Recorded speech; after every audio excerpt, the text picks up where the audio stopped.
Hello, welcome you guys. This is Akash Almole. आप सभी का स्वागत है मेरे YouTube channel learn next nursing में। दोस्तों, जो एम्स सीआरई है 2025 की, ओके, उसके लिए आप लास्ट 6 दिन बचे हैं। ओके, आप सभी को पता है एम्स सीआरई के एग्ज़ाम 26 फरवरी से लेकर 28 के बीच में इसका एग्ज़ाम होने वाला है। और सीआरई में बहुत सारे एम्स ने बहुत सारे जो अदर डिपार्टमेंट्स है, जैसे ईएसआईसी है, रिम्स है, okay, and many other central government के जो इंस्टीट्यूट है उन्होंने पार्टिसिपेट किया है। उन्होंने वहाँ पे जो जो पोस्ट भरे जाने हैं वो एम्स की जो सीआरई एग्ज़ाम होने वाली है उसके थ्रू भरे जाने वाले हैं। ओके, ठीक है। तो अभी लास्ट 6 दिन के लिए, जैसे बेसिकली हम यहाँ पे बात करेंगे कोई भी पोस्ट हो, ओके, बेसिकली हम SNO and nursing officer, okay, nursing officer for ESIC, okay, and SNO for the AIIMS, okay, इनके लिए हम बेसिकली बात करेंगे कि भाई आप लोगों को क्या स्ट्रेटेजी रहने वाली है। ओके, और साथ ही साथ आपको बता दूं आज ही एम्स सीआरई के जो एग्जामिनेशन सेंटर है वो अलॉट हो चुके हैं, यानी आपको यहाँ पे सिटी पता चल जाएंगी कि नहीं भाई आपकी जो एग्ज़ाम है सीआरई की, जैसे गुजरात में यहाँ पे होने वाला है, या महाराष्ट्र में यहाँ पे होने वाला है, या कर्नाटका में कौन कौन सी सिटी में एग्ज़ाम होने वाला है, एटलीस्ट आपको सिटी पता चल जाएंगी। तो आपको एग्ज़ाम 26 से 28 के बीच में, ये सभी को पता है, और 26 से 28 के बीच में ही एग्ज़ाम होने वाली है। तो अगर सिटी पता चल जाती है तो आप अपने जो जो ये है जाने के लिए, जैसे ट्रेन हो सकता है, प्लेन हो सकता है, या एनी अदर कोई भी मोड है, वो मोड्स के थ्रू आप आपका रिजर्वेशन करा सकते हो। तो ये है कि आपके एग्ज़ाम सेंटर देख लीजिए फटाफट से। एग्ज़ाम सेंटर देखने के बाद आप लोग बुकिंग कर लीजिए। ओके, तो लास्ट 6 दिन के लिए आपको क्या पढ़ना पड़ेगा, अभी हम लोग यहाँ पे थोड़ा सा डिटेल में बात कर लेंगे, ठीक है। तो लास्ट 6 दिन की अगर बात करते हैं तो ये हमारा कोर्स है। ओके, लर्न नेक्स्ट नर्सिंग जो हमारी टीम है उनके कुछ कोर्सेस है, ये आप देख सकते हो। लर्न नेक्स्ट नर्सिंग, ये ऐप डाउनलोड करिए। ऐप डाउनलोड करने के बाद जो एम्स सीआरई, नॉर्सेट 8 एंड आरआरबी, इसके लिए जो टेस्ट सीरीज़ है वो अभी अलॉट कर दी गई है। अभी 6 दिन बचे हैं, लेकिन इसमें हर एक, जैसे एम्स सीआरई के अलग से टेस्ट दिए हैं, आरआरबी के अलग से टेस्ट दिए हैं, नॉर्सेट के अलग से टेस्ट, और साथ ही साथ हम लोगों ने यहाँ पे जो मैथमेटिक्स है, एप्टीट्यूड है, उसके रिकॉर्डिंग क्लासेस दिए। तो ये कोर्स आपके लिए बेस्ट रहने वाला है। ये भी एग्ज़ाम, आगे वाली एग्ज़ाम, इसी के लिए भी फ़ायदा होगा। तो ये लेने के लिए आप 799 आपको पे करना पड़ेगा। साथ ही साथ ये हमारा जो जो डीएमईआर, डीएचएस, देन नॉर्सेट, आरआरबी, सभी की जो एग्ज़ाम होने वाली है आने वाले भविष्य में, उसके ये है। तो यहाँ से आप पे करके परचेस कर सकते हो और हमारे साथ जुड़ सकते हो। ओके, तो अभी बात कर लेते हैं कि भाई आपको क्या पढ़ना है। तो अगर यहाँ पे पढ़ने की बात करेंगे तो आपको पता है कि बाबा एम्स सीआरई, ओके, जो एम्स सीआरई है, ओके, तो इसमें पेपर पैटर्न क्या होगा। तो ये सबसे पहले इंपॉर्टेंट है पैटर्न। पैटर्न आपको 75 आपके नर्सिंग के सवाल रहेंगे, यानी प्रोफेशनल, कोई भी हो प्रोफेशनल जो पैटर्न रहेगा, या प्रोफेशनल जो सब्जेक्ट रहने वाला है, ओके, तो वो सब्जेक्ट के ऊपर यहाँ पे एमसीक्यू बनने वाले हैं, ठीक है। नर्सिंग और प्रोफेशनल, आपकी जो भी नर्सिंग की है तो नर्सिंग क्या आएगा, फार्मासिस्ट और फार्मा, ओटी टेक्नीशियन तो ओटी टेक्नीशियन, वही इससे रिलेटेड एमसीक्यू। और 25 जो रहने वाले, इसमें से आप 3 इसमें डिवाइड होंगे। इसमें आपके कंप्यूटर के सवाल आएंगे, ओके, कंप्यूटर के सवाल आएंगे। इसमें आपको जीके, ओके, एंड इसमें आपको एप्टीट्यूड, ओके, एप्टीट्यूड, ओके, तो ये सवाल बनने वाले हैं, ठीक है। 25, तो आपका 100 का पेपर है, 100 एमसीक्यू आने वाले हैं। ओके, 100 एमसीक्यू सॉल्व करने के लिए आपको 90 मिनट्स मिलने वाले हैं। आपको ध्यान में देने वाली बात है, 100 एमसीक्यू 90 मिनट, ओके। तो इसमें अभी सेक्शन बनने वाले हैं। हर एक सेक्शंस में, अगर ये सेक्शन 1 है, सेक्शन 1 में कितने 20 एमसीक्यूज रहेंगे। ये एमसीक्यू सॉल्व करने के लिए आपको 18 मिनट्स मिलेंगे। पूरा नॉर्सेट का जो प्री का पैटर्न है वो है, ओके। दूसरा सेक्शन, इसमें भी 20 एमसीक्यू 18 मिनट्स, 20 एमसीक्यू तीसरा, ओके, इसमें भी 18 मिनट्स, चौथा भी एमसीक्यू 18 मिनट्स, पांचवा भी 20 एमसीक्यू, इसमें 18 मिनट्स, ऐसे मिला के आपको 90 मिनट में आपको 100 एमसीक्यू सॉल्व करने हैं। ध्यान में देने वाली बात ये है, ठीक है। ये हो गया। देन उसके बाद आपको यहाँ पे गौर करने वाली बात है, हर एक राइट आंसर, ओके, अगर राइट आंसर है तो राइट आंसर के लिए आपको 4 मार्क्स मिलेंगे, ओके। अगर आपका यहाँ पे रॉन्ग आंसर चला जाता है तो आपका यहाँ पे कितना बोला है, 1/4 मार्क्स बोला है। तो 4 का 1/4 कितना होता है, 1 मार्क्स आपका यहाँ पे निगेटिव हो जाएगा टोटल मार्क्स में से। ये ध्यान देने वाली बात है, ओके, ठीक है, इतना समझ में आ गया। अभी लास्ट के 6 दिन में आपको क्या पढ़ना है। आई एम सॉरी, मैं बनाना चाहता था वीडियो लेकिन बना नहीं पाया, ओके, सो नो वरी। यहाँ पे आपको ध्यान देने वाली बात है, 6 मेजर सब्जेक्ट है आपके, 6 मेजर सब्जेक्ट। अब मेजर सब्जेक्ट्स कुछ कौन कौन से हैं, इसमें आपके फ़ॉन है, ठीक है, दूसरा एमएसएन है, ओके, तीसरा आपका साइकेट्री है, ओके, आपका पीडियाट्रिक है, देन पांचवा आपका OBGY है, देन लास्ट वन आपका क्या है, CHN है। तो ये सब्जेक्ट आपने अच्छे पढ़ने को होगा। होप सो सभी का अच्छे से पढ़ाई हो चुकी होगी, काफ़ी अच्छे से आपकी पढ़ाई चल रही होंगी। ओके, तो ये सॉल्व करने के लिए आपको क्या करना पड़ेगा, सबसे इम्पोर्टेंट, अभी कोई भी नो न्यू थिंग्स, आपको कोई भी नई चीज़ पढ़नी नहीं है। जो भी आपके पास है, जैसे आपने कहीं से टेस्ट सीरीज़ ली है तो अभी टेस्ट सीरीज़ सॉल्व करना है। टेस्ट सीरीज़ सॉल्व करने के लिए आपको यहाँ पे ग्रैंड टेस्ट सीरीज़ यानी अकॉर्डिंग टू द पैटर्न आपको सॉल्व करनी है। साथ ही साथ आपको यहाँ पे सब्जेक्ट वाइज टेस्ट सीरीज़ देना है एंड सब्जेक्ट में टॉपिक वाइज टेस्ट सीरीज़ देना है। तो ये सभी हमारे टेस्ट सीरीज़ में हमने दे के रखी है, आपको चाहिए तो आप ले सकते हो। अब माइनर सब्जेक्ट की बात आई कि माइनर सब्जेक्ट में आपको पढ़ना है, तो आपने माइक्रो पढ़ना है, आपने एडमिन पढ़ना है, आपने रिसर्च पढ़ना है, आपने एजुकेशन पढ़ना है, आपने फार्मा पढ़ना है, आपने न्यूट्रिशन पढ़ना है। ठीक है, तो इतने भी कर लिए तो मोर देन इनफ है, यानी 6-6-12 सब्जेक्ट, आपके 12 सब्जेक्ट आपने पढ़ने को होना अगर आपको कोई भी एग्ज़ाम पास करनी है।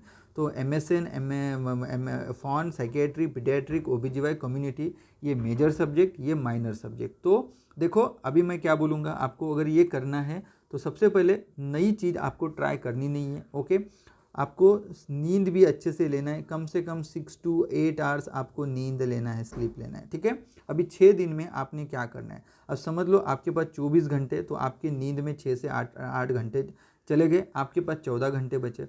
इसमें से आप समझ लो अगर जॉब कर रही है इससे, तो अभी छुट्टी ले लीजिए, 1 वीक आपने छुट्टी लेना चाहिए कि भाई अभी तो थोड़ा सा जोर लगा दीजिए। ठीक है, तो इसमें अगर समझ लो 2-3-4 घंटे लिए तो भी 10 घंटे आपको 10 आवर्स आपको क्या करना है, स्टडी करना है। 10 आवर्स में आपको क्या करना है, तो मैक्सिमम आपने यहाँ पे टेस्ट सीरीज आपने सॉल्व करनी है। टेस्ट सीरीज सॉल्व होने के बाद आपके जो राइट आंसर्स आते हैं, आपके जो रॉन्ग आंसर आते हैं, राइट आंसर आते तो ओके, एक बार आपने रीड करना है कि या इसका ये हो सकता है एक्सप्लेनेशन में कुछ अच्छा मिल जाए आपके।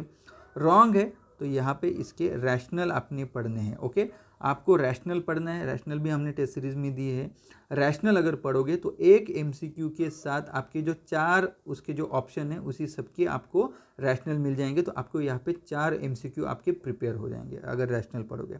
तो आपको यही करना है कि रैशनल। और दूसरी बात यह है कि रिवीजन, आप revision is very important, revision is a की कंसेप्ट। ओके, की कंसेप्ट फॉर एनी एग्ज़ाम, कोई भी एग्ज़ाम के लिए की कंसेप्ट रिवीजन है। ओके, की कंसेप्ट है रिवीजन। रिवीजन क्या करना है, रिवीजन अभी आपको पता है कि भाई OBGY से हमको क्या क्वेश्चन आएंगे, एक्सपेक्टेड क्वेश्चन। जैसे आप पकड़ लेना, बहुत सारे क्वेश्चंस आते हैं OBGY से, इक्लेम्शिया है, प्री इक्लेम्शिया है, ओके, ड्रग्स में MgSO4 है, ओके, देन उसके बाद ऑक्सीटोसिन है, ओके, जो हॉट टॉपिक्स है जैसे diagnosis of pregnancy, okay, minor ailments है, देन उसके बाद अपने एबॉर्शन है, प्लेसेंटा है, ये हॉट टॉपिक्स है। तो इनको आपने धीरे धीरे से, ओके, रोज एक दिन, ओके, अब 6 दिन पढ़े हैं, 6 दिन में आपने 6 सब्जेक्ट जो मेजर सब्जेक्ट है हर एक दिन में आपको रिवीजन करना है। साथ ही साथ रिवीजन के बाद आपने कम से कम 2 to 3 आपने ग्रैंड टेस्ट देना है, यानी 300 से 400 MCQ आपने सॉल्व करना है। ये आपके ग्रैंड टेस्ट सीरीज। ओके, अगर आपने सॉल्व की है नंबर ऑफ टाइम 3-4-5 बार भी एक टेस्ट आप सॉल्व कर, जब तक आपके 100 में से 100 मार्क्स नहीं आते तब तक आपने सॉल्व करनी है। साथ ही साथ सब्जेक्ट वाइज आपको जो भी सब्जेक्ट आपको लग रहा है कि वो मेरा अच्छा नहीं है, तो वो सब्जेक्ट में ज़्यादा फोकस करिए, वो MCQ ज़्यादा सॉल्व करिए। आपको पता है ये टॉपिक मेरा अच्छा क्लियर नहीं, तो ये टॉपिक से रिलेटेड MCQ आपको टेस्ट सीरीज में मिल जाएंगे, वो MCQ आप सॉल्व करने की कोशिश करिए।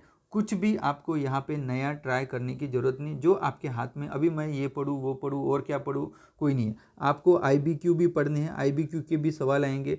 सो आपको बता दूँ, नॉर्सेट 1 2 3 4 5 6 7, ओके, अभी तक जितने भी नॉर्सेट हुए हैं ये सभी नॉर्सेट के अगर आपके पास PYQ है तो ये पढ़ लो। वेरी इंपॉर्टेंट, नॉर्सेट PYQ अगर पढ़ोगे तो डेफिनेटली, क्योंकि एम्स ही एग्ज़ाम बनाता है, तो एम्स में नॉर्सेट की भी सवाल आएंगे, CRE की भी सवाल आएंगे, कुछ ना कुछ रिपीटेड मिलेगा। अगर आपने नॉर्सेट PYQ कर लोगे, नॉर्सेट 1 2 3 4 5 6 या एम्स के अभी तक के जितने भी पेपर हुए वो भी आप पढ़ लोगे, उसमें से मोर देन 50 to 60% आपके जो MCQ है वो रिपीटेड रहने वाले हैं 101%। Okay, only near about 20 MCQ आपको न्यू MCQ देखने को मिलेंगे। ओके, ठीक है, आपको ध्यान देने वाली बात यह है। ओके, रहा आपका एप्टीट्यूड, एप्टीट्यूड में आपको ओनली कितने पढ़ने हैं, कम से कम 10 जो चैप्टर है इसके पढ़ लीजिए, LCM, SCF, ratio, proportionate, okay, ages, okay,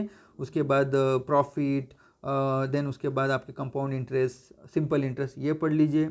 okay, उसके बाद आपको पढ़ना है कि भाई जीके में क्या पढ़ो। जीके में आपको थोड़ा बहुत स्टैटिक जीके थोड़ा सा देख लीजिए, और आपका ये रहने वाला है क्या, आपका जो करंट अफेयर्स में बेसिकली आपका हो सकता है कि वर्ल्ड कप हुआ है उसके बारे में क्वेश्चन आएंगे। ओके, देन उसके बाद आपका एकेडमी अवार्ड्स आए थे, देन ऑस्कर्स। ओके, उसके बाद अभी क्रिकेट, फुटबॉल, ओके, देन अपना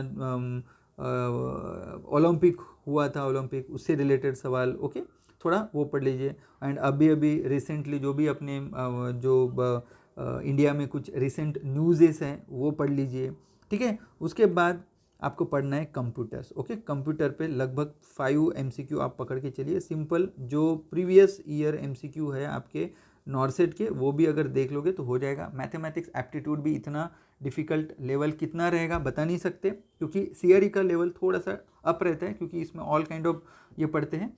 तो इसमें एप्टीट्यूड और GK कंप्यूटर, इसमें आपको थोड़ा सा रिसेंट चूज चीज़ें पढ़ लेना है। ओके, साथ ही साथ बता दूँ जो एग्ज़ाम स्ट्रैटेजी रहने वाली है कि भाई 2 दिन पहले मैं कर दूंगा कि आपको किस तरीके से कितने MCQ अटेम्प्ट करने हैं, क्या स्कोर रह सकता है, एवरीथिंग मैं अपडेट कर दूंगा जस्ट एग्ज़ाम के 2 दिन पहले। ओके, तो होप सो अगर वीडियो पसंद आता है तो मैक्सिमम शेयर करिए।